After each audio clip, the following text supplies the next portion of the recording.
Okay, I have to say, I loved this episode of Am I Actually the Strongest? Episode 6 is officially here. We had that extra week break because of the World Championship or whatever was going on, and we had a very interesting episode. Almost immediately, it gave me TenSura vibes. I was like, okay, I've seen that Time I Got Reincarnated as a slime. I know the type of wholesome village shenanigans that can happen, especially in a show like The Slime Diaries, which was the spin-off that gave us that even more characterization and cute moments. And just seeing a group of skeletons that I really thought, and I think most of us assumed were just skeletons we fought some odd years back, turned into them building this wholesome monster village where they literally grow crops, and it's like, well, they're skeletons, they don't need to eat. It's anime, right? Maybe skeletons just like chewing on things. And no, like they're doing it completely for these monsters and giving them safe haven, to then having an almost Miss Kobayashi's Dragon Maid style story with this dragon Liza who we get introduced to, who seems to be like she'll probably be the attendant that our boy Haruto was looking for. Originally was going to be the skeleton until the skeleton just kept blabbing away and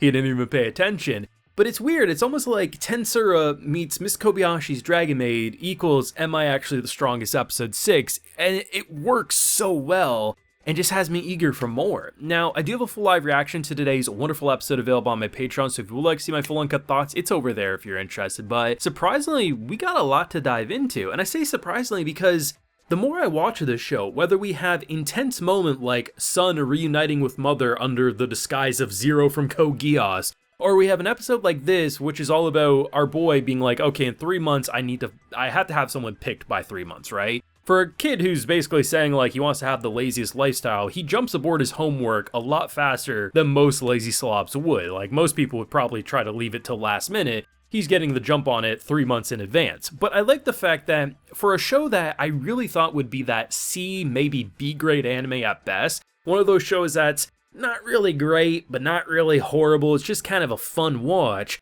has turned into a show that I legitimately think is great. I really do. I feel like they have like this interesting blend of, it kind of goes into isekai satire a little bit, but on the flip side, it kind of just rolls with a more comedic direction with a slight serious undertone, kind of keeping the story momentum going, especially with who's going to be on the throne when eventually we take Mama Dearest out of it. And I really like what they do with this episode because I like that rather than just having random things pop up and never touching upon it again, as we saw, we had a time skip, right? A pretty big one, all things considered, because, you know, we shake down the mother and obviously there wasn't going to be a lot happening for those years. And we get the time skip, and it's easy to think that, oh, a bunch of skeletons that get summoned in the middle of a battle, they get defeated or, you know, we just don't care because they always go away. This show's like, oh, hey, remember those skeletons? Yeah, they actually were just devoted to him after that. And then they ended up making this village, and now they have like this giant TenSura-like civilization, just rather than a slime kind of carrying and treating all the monsters well. The skeletons are kind of doing it themselves. It's pretty much like when Dad goes to get smokes and some milk and never comes back. It's just this time, hey, maybe Dad did come back for a little bit here. Haruto's not the most loving of parents, but you know what? Goddamn, they worship the ground he walks on, and it's really nice scene because you have to think like, okay, he's pretty much brushing it off like, okay, well, if they're a part of our land, they're not harming anyone, probably okay to leave it. But this is the type of show that doesn't just bring up something like, oh, these summoned skeletons that were like attacking us one episode are now like this wholesome group that are farming and taking care of monsters with nowhere to go. That doesn't just happen and we never touch upon it again.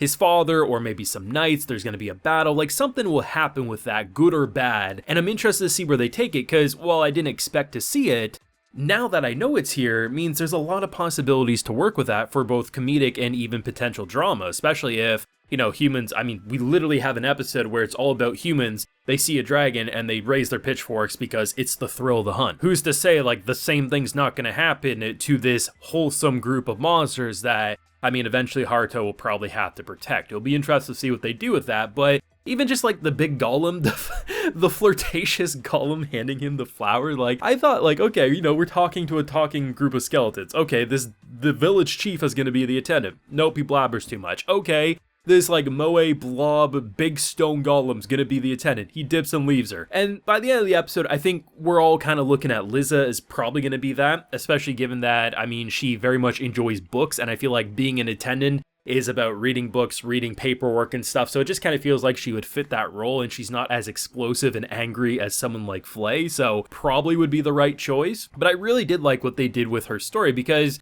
I mean, you can even just look at the design they went for Liz's dragon form. Like, is it the most HD, crisp, detailed dragon drawing you're ever going to see? No, but you gotta admit, that's not what you typically associate with dragons in anime, and I like that. And I like the fact that, you know, you're wondering, like, okay, she was good for 300 years. How the hell did she eventually get spotted? Was it just humans randomly stumbling upon her? The fact that eventually some boy left a book in her cave and she read that thing thousands of times by the looks of it. There was wear and tear. She eventually started going into the, obviously, town. She would pick up books. She had a whole ass library. When you see her get discovered and all those books burned, you feel bad. Like, they immediately make you say, damn, must protect Liza. Like, she feels innocent and wholesome. Like, where they could have went gross and fan servicey when she was, like, obviously transforming into her humanoid form, our boy took what happened with Flay to heart and he immediately covered her up. He said, no, must protect, and I like that. She may not have started on the best terms with Haruto, almost immediately turning him into a popsicle. I like the fact that, you know, Flay spends a good hour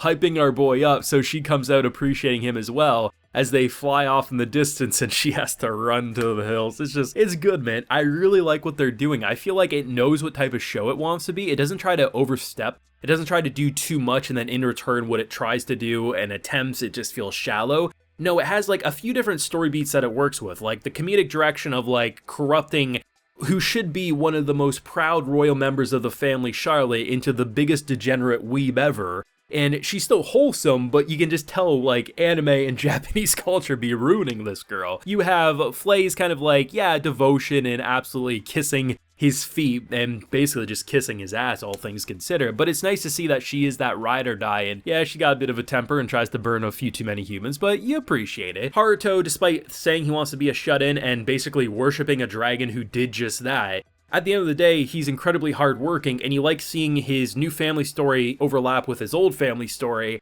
And now that we have potentially an attendant dragon, or at the very least, you know, a kind of Miss Kobayashi's Dragon Maid, like giving a second chance, showing that not all humans are shitty people, like, I really like what they're doing.